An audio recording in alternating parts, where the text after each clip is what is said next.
Selam arkadaşlar, kanalımıza hoş geldiniz.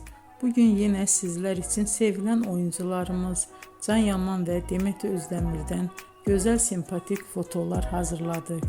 Demet Özdemir Sana Bir Sır Vereceğim, Kurt Seyit Şura, Çilek Kokusu, Erkenci Kuş dizisinde rol almış, herkes tarafından çok beğenilmişti.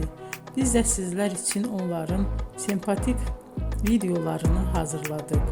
Bu muhteşem videoların devam etmesini istiyorsanız bol yorum yazıp ve bildirimi her zaman açık bırakın ki videolarımız ilk önce siz görün.